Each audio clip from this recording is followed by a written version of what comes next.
ओम श्री परमात्मने नमः। ओम वासुदेवाय नमः।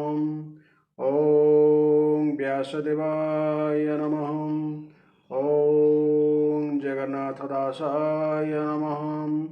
हे माँ सरस्वती तमें कंठरे बस, माँ कंठरे बस। अतिबड़ी जगन्नाथ दास रचित श्रीमद् भागवत महापुराणर ऊनविंश तृतीय स्कंधर आज आम विंश अध्याय श्रवण करिबा। एही अध्याय ब्रह्मांक रचित विभिन्न प्रकार सृष्टिर कथा वर्णना कर जाइछि। एहार प्रथम भाग पद्यांतरी एवं द्वितीय भाग एहार व्याख्या शुणा। चैनल भागवत महापुराण धारावाहिक भाव में शुणापी चैनल टी सब्सक्राइब करंतु और फॉलो करंतु। यूट्यूब रे चैनल नाम होची शास्त्र ज्ञान 6918 यहाकू सब्सक्राइब करेंगे एवं भागवत महापुराण प्रथम स्कंधरु गोटे गोटे अध्याय धारावाहिक भाव में शुणिपारे। तेबे आसंतु आरंभ करिबा तृतीय स्कंध विंश अध्याय। पुनि सृष्टिर प्रकरण विंशति अध्याये बखाण।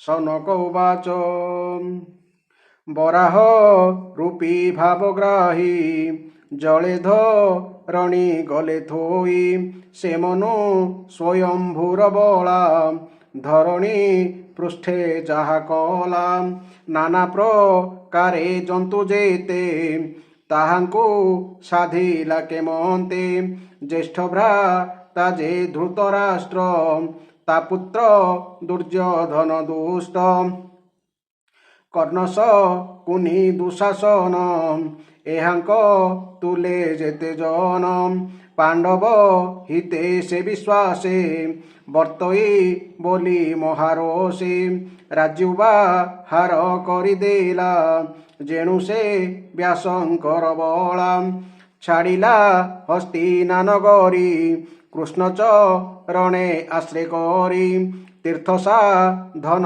पुण्य बले एकांते विष्णु भक्ति फले गोविंद भक्त से निश्चले बर्तई भक्त जन मेले विदुर भ्रमी तीर्थ मार्गे कानने मैत्रेयंक आगे बनग हने गंगा कूले सेवेनी जन एक मेले विदुर किबा प्रश्न कला कहिबा मते विष्णु लीला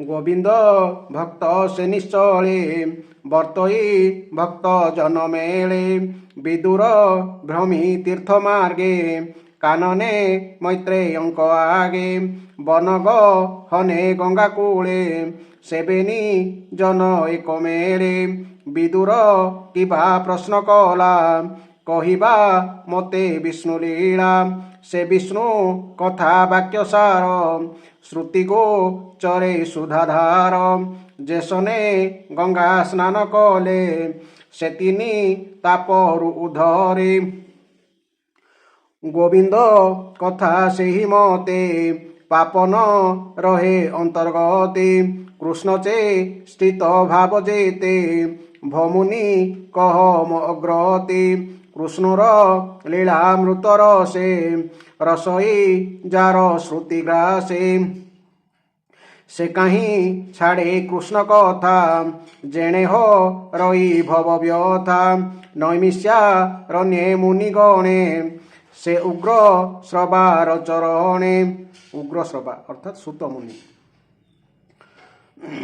प्रणत होई न कहिले विष्णुर कथा कह भले से उग्र श्रवा विष्णु पदे मन को निवेश आनंदे कहिले सुण मुनिगण कहिबी श्रीहरिर गुण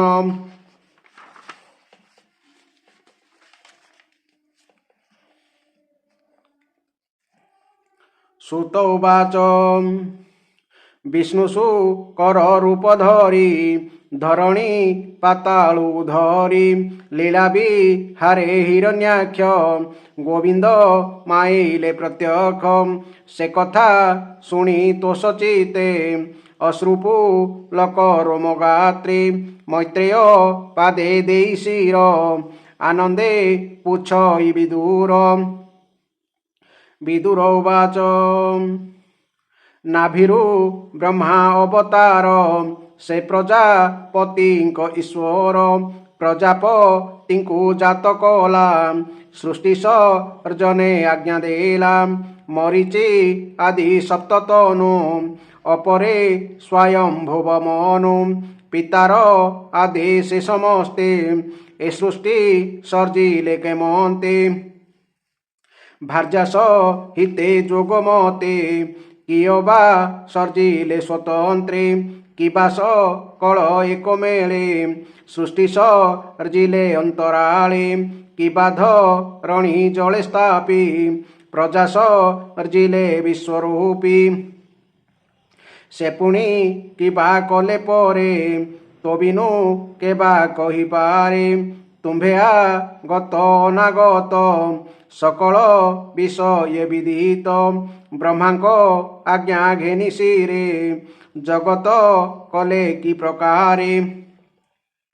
ମୈତ୍ରେୟ ଉବାଚ ଶୁଣ ବିଦୁର ଏକଚିତେ ଯେ ସୃଷ୍ଟି ପଦ୍ମ କଳ୍ପନ୍ତେ ଯେ କାଳ ରୂପୀ ବିଶ୍ୱନାଥ ଜାମାୟା ବଳେ ଏ ଜଗତ ସ୍ୱମାୟା ବଳେ କ୍ଷୋଭ ପାଇ ମହତ ରୂପ ସେ ଧରଇ ରଜ ପ୍ରଧାନେ ତିନି ଗୁଣେ କଳ୍ପିଲା ଦୈବ ପ୍ରେରଣେ ସେ ଭୂତ ଆଦି ଯେ ମହତ ଅଗ୍ରେସର୍ଜିଲା ପଞ୍ଚଭୂତ ଶବଦ ଆଦି ପଞ୍ଚଗୁଣେ ମିଳିଲେ ସୃଷ୍ଟିର କରଣେ ଶବଦ ଆଦି ପଞ୍ଚଗୁଣେ ମିଳିଲେ ସୃଷ୍ଟିର କାରଣେ ଯେ ଜ୍ଞାନେ ଇନ୍ଦ୍ରିୟ ଚକ୍ଷୁ ଆଦି ଯେ କର୍ମେ ଇନ୍ଦ୍ରିୟ ହିଁ ବାଗାଦି ଶବ୍ଦାଦି ଯେତେ କହୁଇଲେ ସୃଜନେ ଅସମର୍ଥ ହେଲେ ସେ ପୁଣି ଏକ ରୁଣ୍ଡ ହୋଇ ଦୈବ ଶକ୍ତିର ବଳ ପାଇ କଳ୍ପିଲା ହେମମୟ ଅଣ୍ଡ ଯାହାକୁ ବୋଲନ୍ତି ବ୍ରହ୍ମାଣ୍ଡ ସେ ଅଣ୍ଡ କୋଶ ମହାଜଳେ ପଡ଼ିଭା ସଇ କାଳ ବଳେ ସେ ପୁଣି ସହସ୍ର ବରଷେ ସେ ମହାର୍ଣ୍ଣବ ଜଳେ ଭାସେ ସେ ଅଣ୍ଡ କୋଶ ମଧ୍ୟ ହରି ସ୍ୱୟ ଅନନ୍ତ ଶଯ୍ୟା କରି ତା ନାଭି ପଦ୍ମୁ ପଦ୍ମକୋଶ ସଲିଳେ ହୋଇଲା ପ୍ରକାଶ ସେ ପଦ୍ମ ନିଜ ତେଜ ପୁଞ୍ଜେ ସହସ୍ରେ ରବି ରଶ୍ମି ଗଞ୍ଜେ ସେ ପଦ୍ମ ମଧ୍ୟେ ସର୍ବଜନ୍ତୁ ପ୍ରକାଶେ ନିଜ କର୍ମ ହେତୁ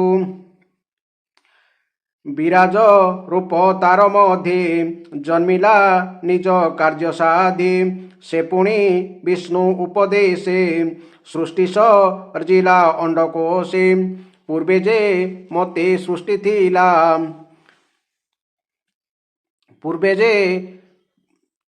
ଯେ ମତେ ସୃଷ୍ଟି ଥିଲା ସେ ନାନା ରୂପେ ସମ୍ପାଦିଲା କାଳର ବଳେ କୋପ ମନେ ନିଶ୍ୱାସ ଛାଡ଼େ ଘନ ଘନେ ତାର ନିଶ୍ୱାସୁ ତତ୍କ୍ଷଣେ ଅବିଦ୍ୟା ସଙ୍ଗ ପଞ୍ଚଗଣେ ତାମିଶ୍ର ଅନ୍ଧ ତମ ତମ ମୋହ ମୋହ ପଞ୍ଚମ ଏ ପଞ୍ଚ ତମ ଏକାବେଳେ ଜନ୍ମିଲେ ଅନ୍ଧକାର ବେଳେ ଏ ସୃଷ୍ଟି ଦେଖି ତମମୟ ଧାତା ଛାଡ଼ିଲା ନିଜ ଦେହ ସେ ପିଣ୍ଡ ଦେଖି ତମ ଗଣେ ବେଗେ ଧାଇଲେ ତତ୍କ୍ଷଣେ ସେ ଦେହ ମଧ୍ୟେ ସନ୍ଧ୍ୟା ମିଶି ତମେର ଜନି ପ୍ରାୟ ଦିଶି କ୍ଷୁଧାତୃ ସାର ଅତି ବଳେ ସର୍ବେ ମିଳିଲେ କମେଳି ଥୋକେ ବୋଲନ୍ତି ରଖ ରଖ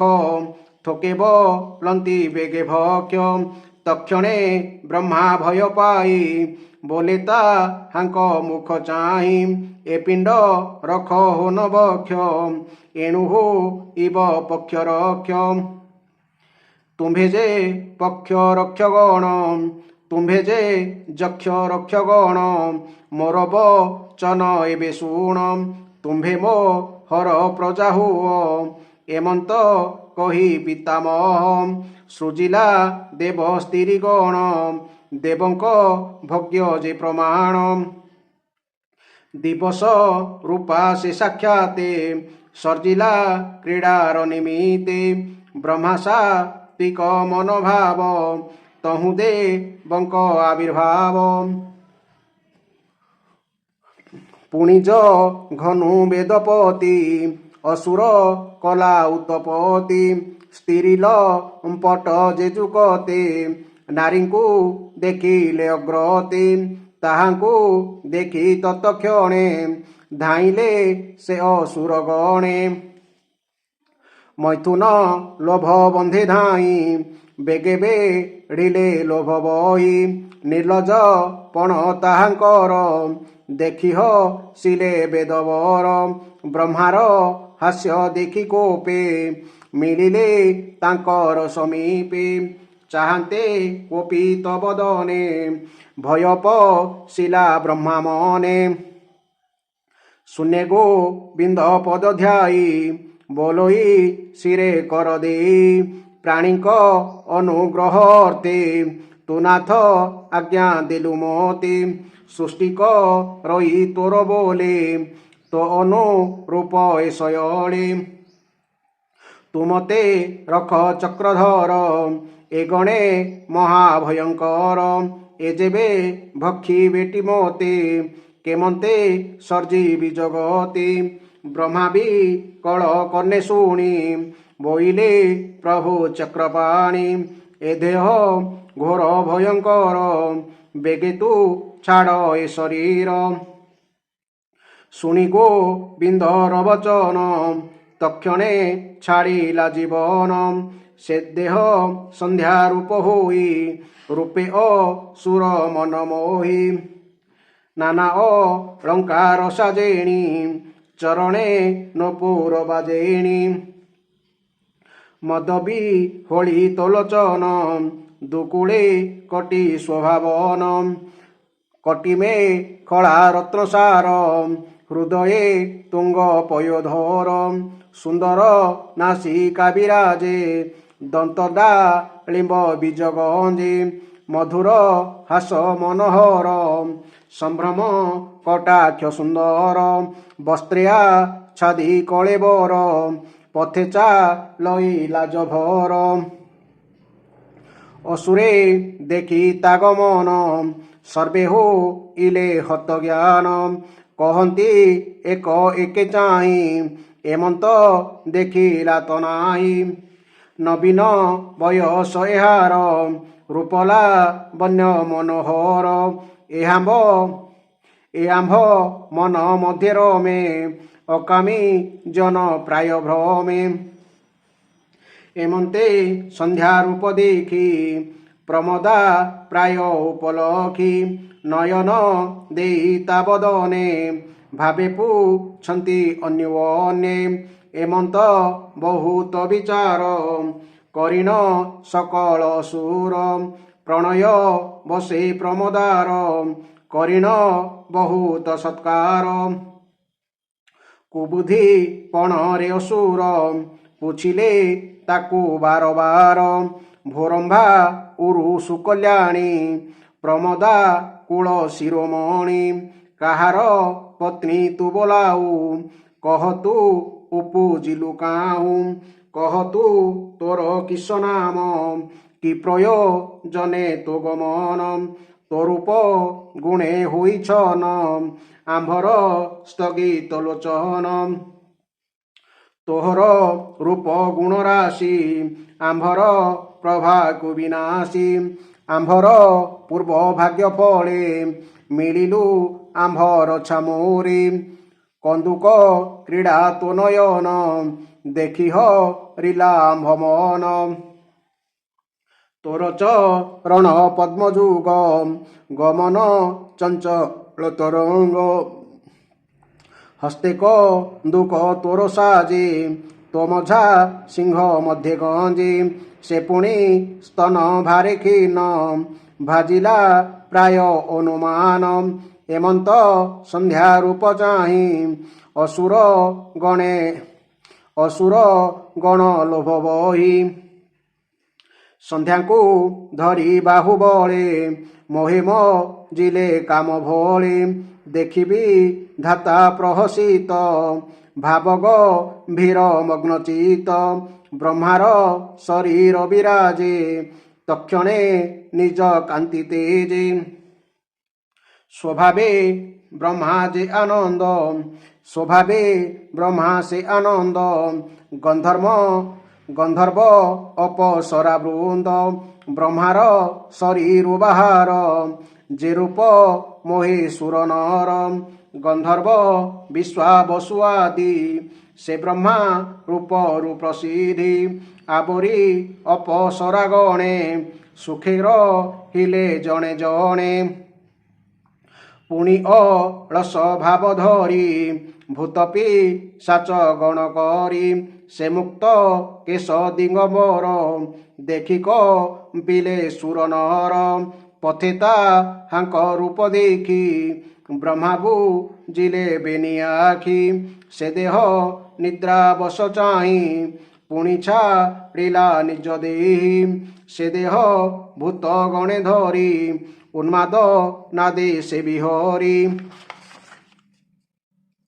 ପରୋକ୍ଷ ପୁଣି ସପ୍ତଗୁଣେ ସର୍ଜିଲା ସାଧ୍ୟ ପିତୃଗଣେ ସେ ସାଧ୍ୟ ପିତୃବେନିଗଣ ସେ ଦେହୁ ହୋଇଲେ ଜନମ ସେ ଦେହ ପାଇ ତୋଷଚିତ କର୍ମକୁ ବିନ୍ଦେ ଯେ ବିଦିତ ସେ ସିଦ୍ଧ ବିଦ୍ୟାଧର ଗଣେ ଜାତ ହୋଇଲେ ତତ୍କ୍ଷଣେ ସ୍ୱଭାବେ ତେଜ ଅନର୍ଗଳା ତାହାଙ୍କୁ ଅନ୍ତର୍ଧ୍ୟାନ ଦେଲା ବିଧାତା ପ୍ରତିବିମ୍ବ ବଳେ ଦେଖିଣ ମନର ନିଶ୍ଚଳେ କିନ୍ନର କିମ୍ପୁରୁଷ ଜାତି ପୁଣି ସର୍ଜିଲା ପ୍ରଜାପତି ମିଥୁନ ଭାବେ ବୀଣା ବାଇ ଦେବଙ୍କ ତୋଷେ ଗୀତ ଗାଇ ଏବେ ତୁ ଶୁଣ ହେବି ଦୂର ବ୍ରହ୍ମାର ସୃଷ୍ଟିର ପ୍ରକାର ସେ ସୃଷ୍ଟି ଚାହିଁ ପ୍ରଜାନାଥ ମନରେ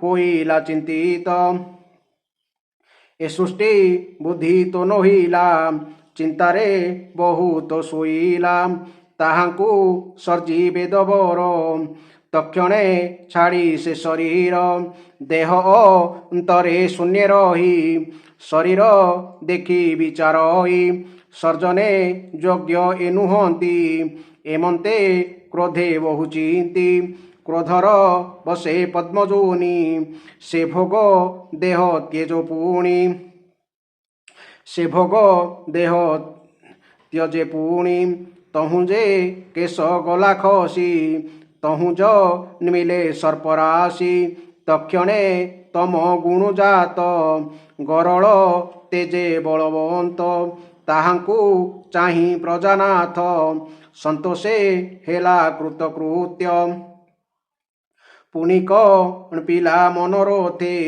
ଆବର ସୃଷ୍ଟି ଭାବ ଯେତେ ମନୁଙ୍କୁ କଲା ଉତ୍ତପତି ମନର ତହୁଁ ବେଦପତି ନିଜ ପୁରୁଷ ରୂପ ଦେହ ତାଙ୍କୁ ଅର୍ପିଲା ପିତାମହ ଯେ ଅଗ୍ରେ ଜାତ ହୋଇଥିଲେ ତାଙ୍କୁ ପ୍ରଶଂସା ବହୁ କଲେ ଏମନ୍ତେ ବ୍ରହ୍ମା ସୃଷ୍ଟି ଚାହିଁ ବିବୁଧେ ତାର ଗୁଣ ଗାଇ ବୋଲନ୍ତି ଧନ୍ୟ ବେଦପତି ସୃଷ୍ଟି ସର୍ଜନେ ଦୃଢ଼ମତି ଏଣେ ହୋଇବ ସର୍ବଯୋଗ ଆମ୍ଭେଲ ଭିଭୁ ହବିର୍ଭାଗ ଅନେକ ତପ ଯେଣୁ କଲା ଶୂନ୍ୟ ଗୋବିନ୍ଦ ଆଜ୍ଞା ଦେଲା ନିଜ ସାଧନେ ତପ ବଳେ ଏ ସୃଷ୍ଟି କଲା ବୁଦ୍ଧି ବଳେ ତପସ୍ୟା ବିଦ୍ୟା ଆସନାଦି ଅଷ୍ଟାଙ୍ଗ ଯୋଗ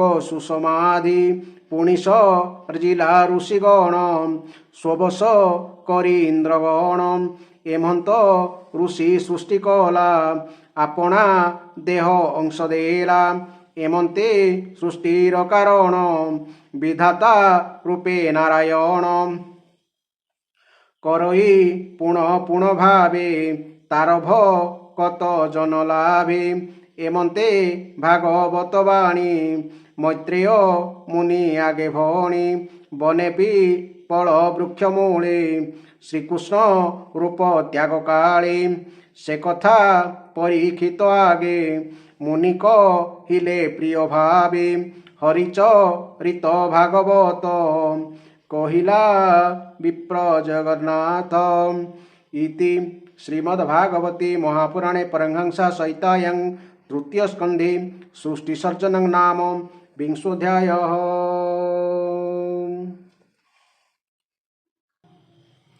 ବର୍ତ୍ତମାନ ଏହି ଅଧ୍ୟାୟର ବ୍ୟାଖ୍ୟା ଶ୍ରବଣ କରିବା। ଶ୍ରୀ ସନକ କହିଲେ, ହେ ସୁତ ମହାଶୟ, ପୃଥିବୀ ରୂପୀ ଆଧାର ବା ଆଶ୍ରୟ ପାଇବା ନିମନ୍ତେ ସ୍ୱୟଂଭୂ ମନୁ ଭବିଷ୍ୟତର ସନ୍ତାନମାନଙ୍କୁ ଉତ୍ପନ୍ନ କରିବା ନିମନ୍ତେ କେଉଁ କେଉଁ ଉପାୟ ଅବଲମ୍ବନ କଲେ। ବିଦୁର ତ ବଡ଼ ଭଗବତ ଭକ୍ତ ଏବଂ ଭଗବାନ ଶ୍ରୀକୃଷ୍ଣଙ୍କର ଅନନ୍ୟ ସୁହୃଦ ଥିଲେ। ତେଣୁ ଶ୍ରୀକୃଷ୍ଣଙ୍କୁ ଅନାଦର କରିଥିବା ନିଜର ବଡ଼ ଭାଇ ଧୃତରାଷ୍ଟ୍ରକୁ ଓ ତାଙ୍କ ପୁଅ ଦୁର୍ଯ୍ୟୋଧନକୁ ଅପରାଧୀ ବୋଲି ଜାଣି ସେ ତ୍ୟାଗ କରିଦେଇଥିଲେ। ସେ ଥିଲେ ମହର୍ଷି କୃଷ୍ଣ ଦୈପାୟନଙ୍କର ପୁତ୍ର ଏବଂ ମହିମାରେ ସେ ତାହାଙ୍କଠାରୁ କୌଣସି ପ୍ରକାରେ କମ୍ ମଧ୍ୟ ନଥିଲେ। ପୁଣି ସେ ଥିଲେ ଭଗବାନ ଶ୍ରୀକୃଷ୍ଣଙ୍କର ସମ୍ପୂର୍ଣ୍ଣ ଆଶ୍ରିତ ଓ କୃଷ୍ଣ ଭକ୍ତଙ୍କର ଅନୁଗାମୀ। ତୀର୍ଥ ସେବନ ଫଳରେ ତାହାଙ୍କର ଅନ୍ତଃକରଣ ଆହୁରି ଶୁଦ୍ଧ ହୋଇଯାଇଥିଲା ଏବଂ ସେ କୃଷାବର୍ତ୍ତ କ୍ଷେତ୍ର ବା ହରିଦ୍ୱାରରେ ବସିଥିବା ପରମ ତତ୍ତ୍ୱଜ୍ଞାନୀ ମୁନିବର ମୈତ୍ରେୟଙ୍କ ପାଖକୁ ଯାଇ ଆଉ କ'ଣ ସବୁ ପଚାରିଲେ। ସେ ଦୈହିକ କଥାଭାଷା ଭିତରେ ତ ଶ୍ରୀହରିଙ୍କ ଚରଣ ସହିତ ସମ୍ବନ୍ଧିତ ବହୁ ପବିତ୍ର କଥା ପଡ଼ିଥିବ। ସେହି ସବୁ କଥା ବାସ୍ତବରେ ପ୍ରଭୁଙ୍କ ଚରଣରୁ ନିର୍ଗତ ଗଙ୍ଗାଜଳ ସଦୃଶ ସକଳ ପାପନାଶ କରି। ହେ ସୁତ ମହାରାଜ, ଆପଣଙ୍କର ମଙ୍ଗଳ ହେଉ।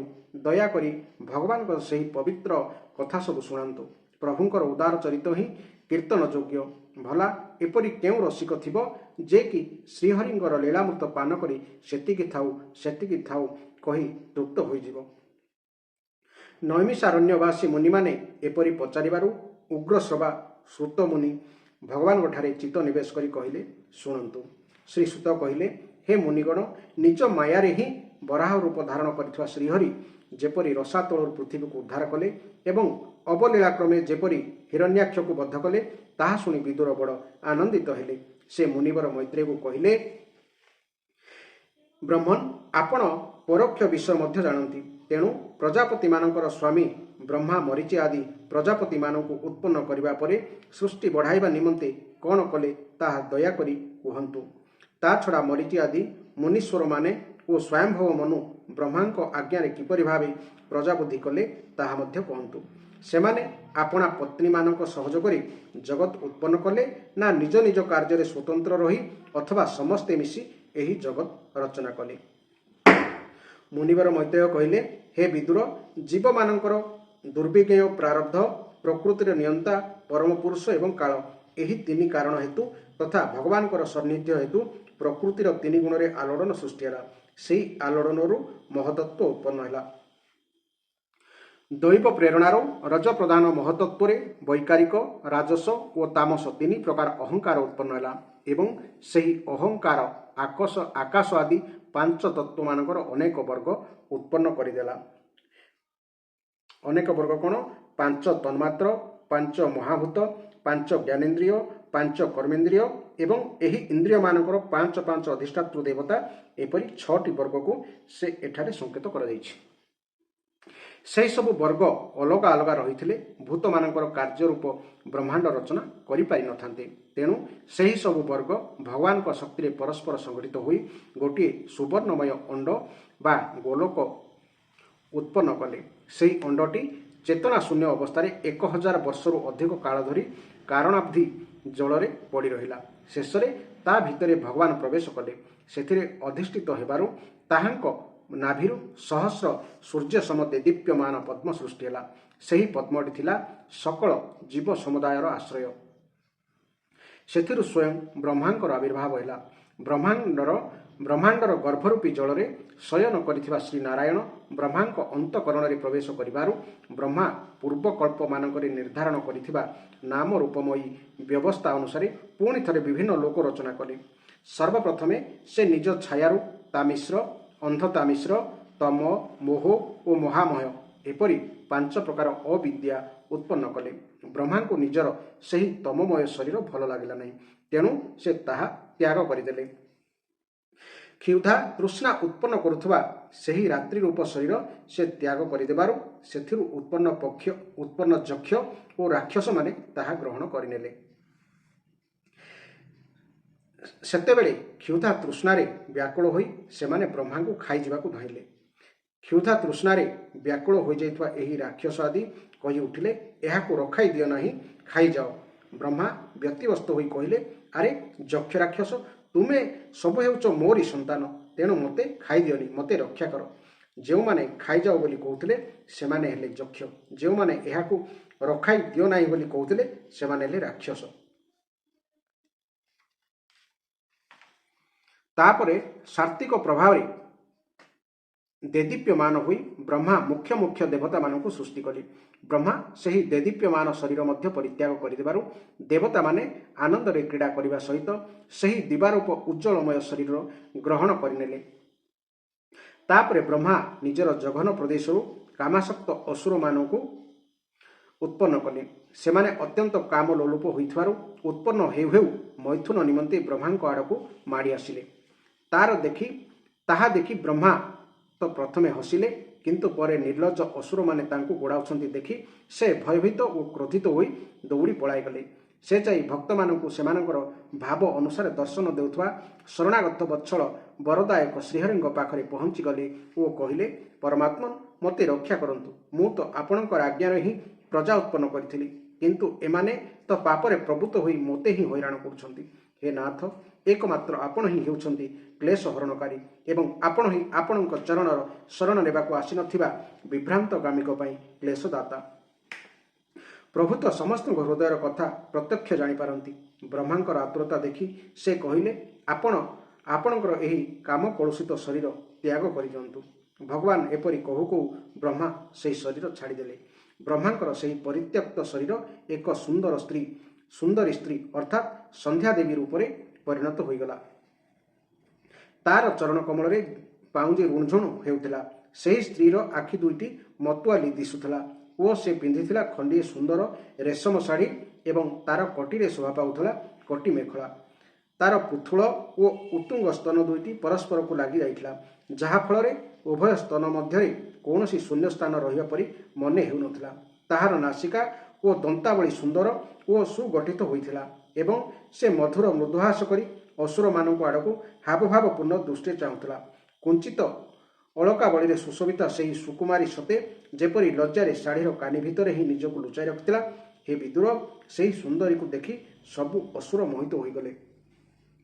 ସେମାନେ ଭାବିଲେ, ଆରେ କେଡ଼େ ବିଚିତ୍ର ରୂପ, କେତେ ଅଲୌକିକ ଧୈର୍ଯ୍ୟ, ପୁଣି ତାହାର କିପରି ନବଯୌବନ। ଦେଖ ଦେଖ, ଆମ କାମ ପୀଡ଼ିତାମାନଙ୍କ ମଝିରେ ସେ କେଡ଼େ ନିର୍ଭୟରେ ବୁଲୁଛି।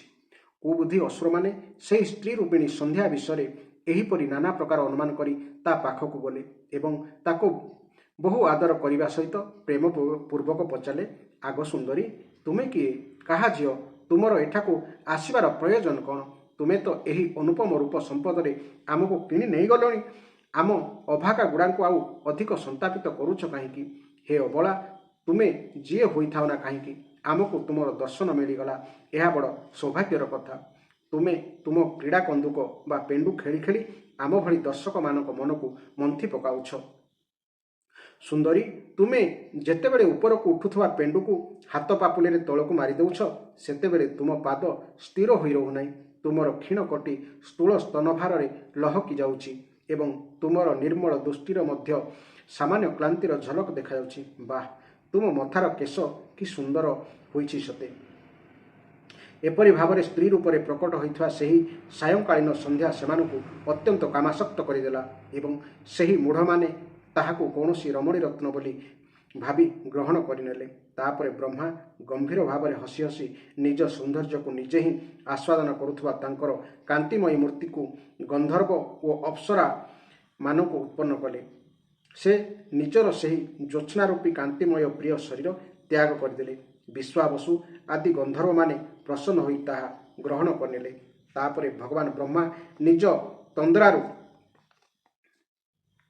ଭୂତ ଓ ପିଶାଚମାନଙ୍କୁ ଉତ୍ପନ୍ନ କଲେ, କିନ୍ତୁ ସେମାନେ ଉଲଗ୍ନ ହୋଇ ମୁଣ୍ଡବାଳ ମୁକୁଳା କରି ତାଙ୍କ ଆଗରେ ଠିଆ ହେବାରୁ ବ୍ରହ୍ମା ଆଖି ବୁଜିଦେଲେ।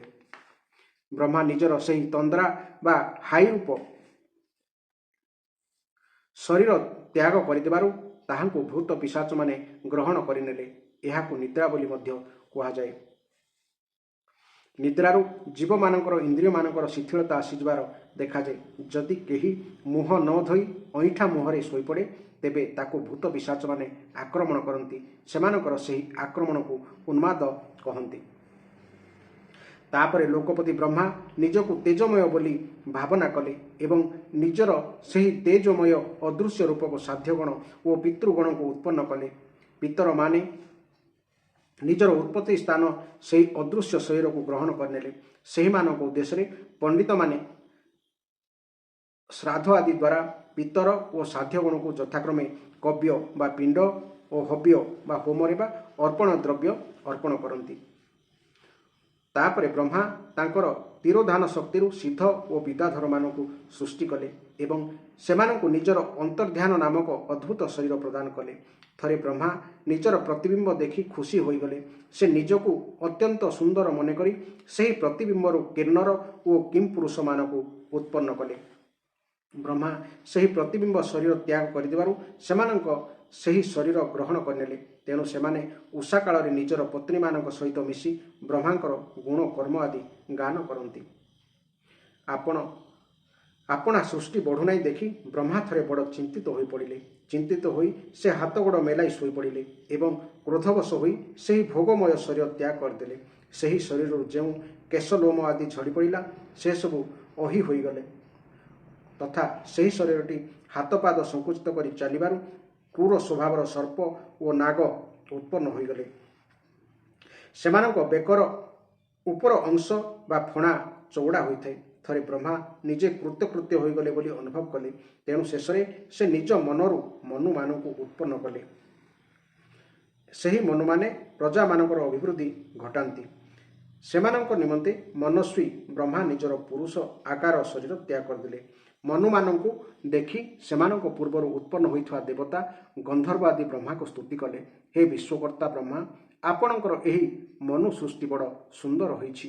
ଏଥିରେ ଅଗ୍ନିହୋତ୍ର ଆଦି ସବୁ କର୍ମ ସୁପ୍ରତିଷ୍ଠିତ ହୋଇଛି।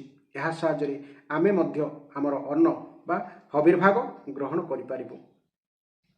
ତାପରେ ଆଦି ଋଷି ବ୍ରହ୍ମା ଇନ୍ଦ୍ରିୟ ସଂଯମ ପୂର୍ବକ ତପ, ବିଦ୍ୟା, ଯୋଗ ଓ ସମାଧିରେ ସମ୍ପନ୍ନ ହୋଇ ନିଜର ପ୍ରିୟ ସନ୍ତାନ ଋଷିଗଣଙ୍କୁ ସୃଷ୍ଟି କଲେ ଏବଂ ସେମାନଙ୍କ ମଧ୍ୟରୁ ପ୍ରତ୍ୟେକଙ୍କୁ ନିଜର ସମାଧି, ଯୋଗ, ଐଶ୍ୱର୍ଯ୍ୟ, ତପ, ବିଦ୍ୟା ଓ ବୈରାଗ୍ୟମୟ ଶରୀର ଅଂଶ ପ୍ରଦାନ କଲେ।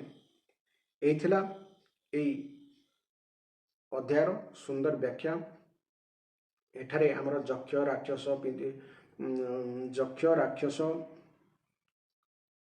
ଦେବତା, ପିତର, କିନ୍ନର, କିମ୍ପୁରୁଷ, ସାଧ୍ୟଗଣ, ପିତୃଗଣଙ୍କର ଉତ୍ପନ୍ନ କଥା ଏଠାରେ ବର୍ଣ୍ଣନା କରାଯାଇଛି। ଏହା ଟିକେ ଭଲ ଭାବରେ ଶୁଣିଲେ ଆପଣମାନଙ୍କ ମନରେ ଥିବା ପ୍ରଶ୍ନ, ଏମାନଙ୍କର ସୃଷ୍ଟି କିପରି ମନୁଷ୍ୟ ବ୍ୟତୀତ ଆଉ କାହାର ସୃଷ୍ଟି ହେଇଥିଲା, ସେ ବିଷୟରେ ଆପଣମାନେ ଜାଣିପାରିବେ। ଆପଣମାନେ ଏହି ଅଧ୍ୟାୟଟିକୁ ଭଲ ଭାବରେ ଶୁଣିଥିବାରୁ ଭଗବାନ ଆପଣମାନଙ୍କର ମଙ୍ଗଳ କରନ୍ତୁ। ଜୟ ଜଗନ୍ନାଥ, ଜୟ ଜଗନ୍ନାଥ, ଜୟ ଜଗନ୍ନାଥ।